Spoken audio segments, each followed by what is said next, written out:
ലോകത്തെ എല്ലാ ജനങ്ങളും പ്ലാസ്റ്റിക് ഉപയോഗിക്കുന്നുണ്ട്. ഇവിടുത്തെ ജനങ്ങൾ മാത്രമല്ല ഉപയോഗിക്കുന്നത്. തിരുവനന്തപുരത്ത് മാത്രമല്ല, കൊല്ലത്ത് ഉപയോഗിക്കുന്നുണ്ട്, കോഴിക്കോട് ഉപയോഗിക്കുന്നുണ്ട്, എറണാകുളത്ത് ഉപയോഗിക്കുന്നുണ്ട്, കോയമ്പത്തൂർ ഉപയോഗിക്കുന്നുണ്ട്, ബാംഗ്ലൂർ ഉപയോഗിക്കുന്നുണ്ട്, ഇൻഡോറിൽ ഉപയോഗിക്കുന്നുണ്ട്, എല്ലായിടത്തും ഉപയോഗിക്കുന്നുണ്ട്. കേരളത്തിൽ തിരുവനന്തപുരത്തെ ജനങ്ങൾ മാത്രമല്ല പ്ലാസ്റ്റിക് ഉപയോഗിച്ചുകൊണ്ടിരിക്കുന്നത്. അപ്പോൾ ലോകത്തെല്ലായിടത്തും ഈ പറയുന്ന പ്ലാസ്റ്റിക് നിർമ്മാർജ്ജനത്തിനും അത് കൃത്യമായിട്ട് കളക്ട് ചെയ്ത് അതിനെ കൃത്യമായിട്ട് അത് മാനേജ് ചെയ്യുന്നതിന് വേണ്ടിയിട്ടുള്ള സിസ്റ്റം ഉണ്ട് എന്നുണ്ടെങ്കിൽ, അത് തിരുവനന്തപുരത്ത് അത് പരാജയപ്പെടുന്നുണ്ട് എന്നുണ്ടെങ്കിൽ, അപ്പോൾ തിരുവനന്തപുരത്തെ ജനങ്ങളുടെ മാത്രം പ്രശ്നമാണ്, നമുക്കത് പറയാൻ പറ്റില്ല.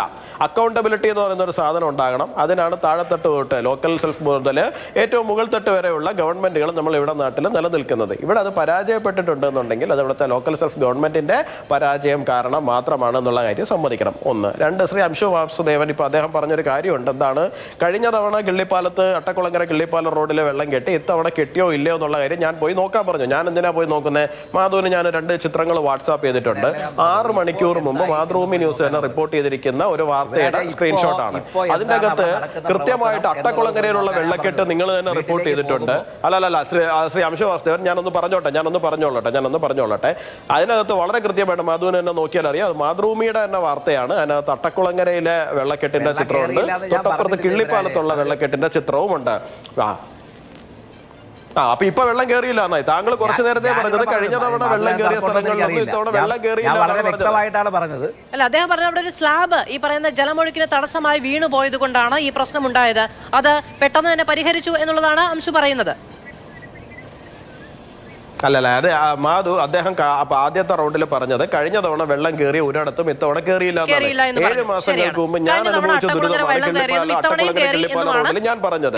കയറിയിരുന്നു, ഇത്തവണയും കയറി എന്നുള്ള കാര്യം വാസ്തവമാണ്. അതിനകത്ത് ഇനിയിപ്പോ സ്ലാബ് മറിഞ്ഞു വീണോ മറ്റെന്തെങ്കിലും മറിഞ്ഞു വീണോ എന്നുള്ളതല്ല വിഷയം. വെള്ളം കയറിയോ ഇല്ലയോ എന്നുള്ളതാണ് വിഷയം. വെള്ളം കയറിയിട്ടുണ്ട്.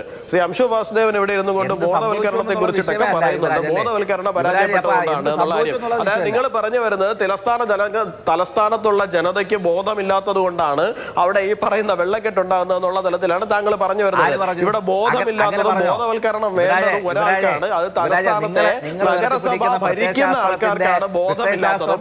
അവർക്കാണ് ബോധവൽക്കരണം വേണ്ടത്. നിങ്ങൾ ഇവിടെ ഭരിക്കാൻ വേണ്ടിയിട്ടാണ് ഇരിക്കുന്നത്. നിങ്ങൾ ജനങ്ങളുടെ പ്രശ്നം പരിഹരിക്കാനാണ് ഇരിക്കുന്നത്, അല്ലാതെ ജനങ്ങളുടെ മെക്കിട്ട് കയറാനല്ല ഇരിക്കുന്നത് എന്നുള്ള ബോധം കൃത്യമായിട്ടുണ്ടാകേണ്ടത് ഈ നഗരസഭ ഭരിക്കുന്ന ആൾക്കാർക്കാണ്, ഇടതുപക്ഷത്തിനാണ്, CPM-നാണ്. നിങ്ങളുടെ ഏതെങ്കിലും കാര്യം ഞാൻ പറഞ്ഞോ മധു? ഏതെങ്കിലും കാര്യം പറഞ്ഞോ? ഞാൻ അങ്ങനെ ജനങ്ങൾക്കാണ് ഉത്തരവാദിത്വം ഞാൻ പറഞ്ഞോ? അല്ല, താങ്കൾ കുറച്ചു നേരത്തെ പറയുന്നുണ്ടല്ലോ ബോധവൽക്കരണം നടത്തി അത് പരാജയപ്പെട്ടു പോയി,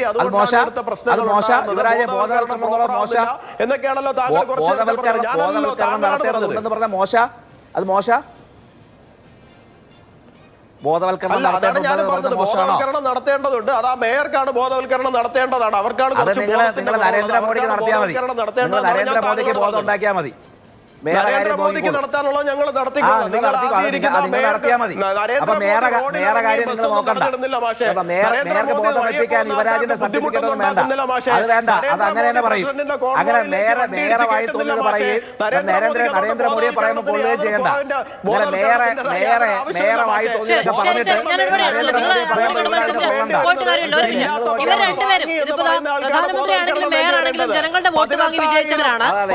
തലസ്ഥാന നഗരിയിലെ ഓണം വൃത്തിയാക്കേണ്ടതിന്റെ ഉത്തരവാദിത്തം മേയർ ശക്തമായ ഘടകമാണ്. പ്രധാനമന്ത്രിയുടെ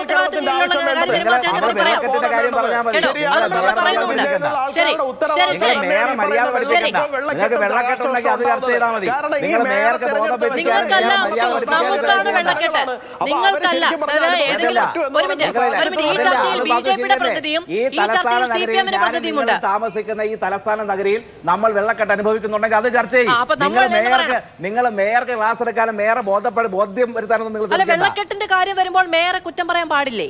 മേയറെ കുറ്റം പറയാൻ പാടില്ല. മേയർക്ക് അഹങ്കാരമാണ്, മേയർക്ക് വിവരമില്ല എന്ന് പറയുന്നു. ഒരാൾ ഇതാ പറയാനാണ്. നിങ്ങൾ വസ്തുതാപരമായി നിങ്ങൾ ചർച്ച ചെയ്യും. നിങ്ങൾ വ്യക്തിപരമായി നിങ്ങൾ ചർച്ച ചെയ്യുന്നില്ല. നിങ്ങൾ വ്യക്തിപരമായി ചർച്ച പോകുന്നത്. അങ്ങനെ പോയാൽ അങ്ങനെ നമ്മൾ ചർച്ച മുന്നോട്ട് കൊണ്ടുപോയി വരും. അങ്ങനെ പോയാൽ അങ്ങനെ കൊണ്ടുപോയി വരും.